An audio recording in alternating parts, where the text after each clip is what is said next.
নমস্কার বন্ধুরা, education culture YouTube চ্যানেলে তোমাদের প্রত্যেককে স্বাগতম।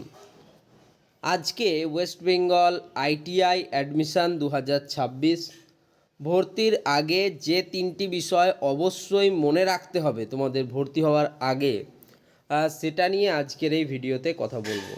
তো ভিডিওতে শেষ পর্যন্ত থাকো, তাহলে এই তিনটে পয়েন্ট তোমার কাছেও ক্লিয়ার হয়ে যাবে। যারা 2026 সালে ওয়েস্ট বেঙ্গল আইটিআইতে ভর্তি হওয়ার কথা ভাবছো, এই গাইডটি বিশেষভাবে তাদের জন্য। আইটিআইতে ফর্ম ফিল আপ করার আগে বা কোনো ট্রেড বেছে নেওয়ার আগে নিচের তিনটি কথা মাথায় না রাখলে ভবিষ্যতে কিন্তু সমস্যায় পড়তে হতে পারে। চলো বিস্তারিত জেনে নিই। সঠিক ট্রেড নির্বাচন বা ট্রেড সিলেকশন। সবচেয়ে গুরুত্বপূর্ণ বিষয় হলো নিজের আগ্রহ এবং বর্তমান ইন্ডাস্ট্রির চাহিদার কথা ভেবে ট্রেড বেছে নেওয়া। বন্ধুদের দেখাদেখি না বুঝে ট্রেড নির্বাচন করা কিন্তু উচিত নয়। ইলেকট্রিশিয়ান বা ফিটারের মতো ট্রেডের চাহিদা সবসময়ই থাকে। ম্যানুফ্যাকচারিং প্লান্ট, পাওয়ার গ্রিড বা খনিতে কাজ করতে গেলে ইলেকট্রিক্যাল বা মেকানিক্যাল স্কিলের খুব কদর রয়েছে। তাই যেখানে প্র্যাকটিক্যাল কাজ শেখার সুযোগ বেশি এবং ইন্ডাস্ট্রিতে যে কাজের ডিমান্ড আছে, সেরকম ট্রেড বেছে নেওয়া কিন্তু বিশেষ বুদ্ধিমানের কাজ। ভর্তি প্রক্রিয়া ও সঠিক তথ্য প্রদান। Admission process.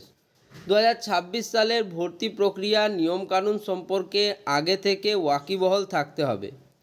আইটিআইতে ভর্তি মূলত মাধ্যমিকের নাম্বারের ভিত্তিতে এম গ্রুপ এবং অষ্টম শ্রেণীর নাম্বারের ভিত্তিতে ই গ্রুপ মেরিট লিস্টের মাধ্যমে হয়। ফর্ম ফিল আপের সময় নিজের নাম, শিক্ষকতা যোগ্যতা এবং অন্যান্য তথ্য একদম নির্ভুলভাবে দিতে হবে। কোনো ভুল তথ্য দিলে পরে ডকুমেন্ট ভেরিফিকেশনের সময় সিট বাতিল বা মেরিট লিস্টে সমস্যা হতে পারে, যেটা কিন্তু আমি প্রায় ফার্স্ট দিন থেকে বলছি, যেদিন থেকে আমি ভিডিও বানানো শুরু করেছি। তাই অফিসিয়াল পোর্টালে নজর রাখবে এবং সতর্কতার সাথে কিন্তু আবেদন করবে। তৃতীয় যে পয়েন্টটার কথা বলবো, শুধু সার্টিফিকেট নয়, প্র্যাকটিক্যাল কাজে ফোকাস।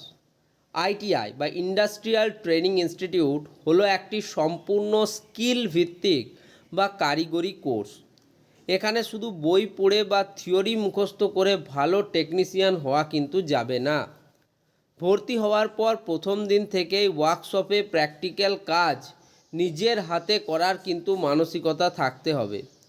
ইন্ডাস্ট্রিতে কাজ করতে গেলে সরাসরি মেশিন, টুলস বা সার্কিট নিয়ে কাজ করতে হয়। তাই শুধু একটি সার্টিফিকেটের উপর ভরসা না করে নিজেকে একজন স্কিল্ড টেকনিশিয়ান বা দক্ষ কর্মী হিসেবে গড়ে তোলার দিকে কিন্তু সর্বোচ্চ জোর দিতে হবে। এই যে 1, 2 এবং 3, এই যে তিনটে পয়েন্ট আমি বললাম, এই তিনটে পয়েন্ট কিন্তু মোস্ট ইম্পর্টেন্ট।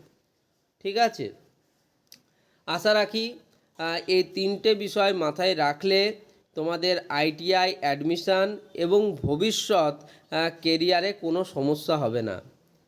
2026 সালে দাঁড়িয়ে আইটিআই, পলিটেকনিক, ইঞ্জিনিয়ারিং সংক্রান্ত যাবতীয় আপডেট পেতে তোমাদের যুক্ত থাকতে হবে আমার এই ইউটিউব চ্যানেল এডুকেশন কালচারের সাথে।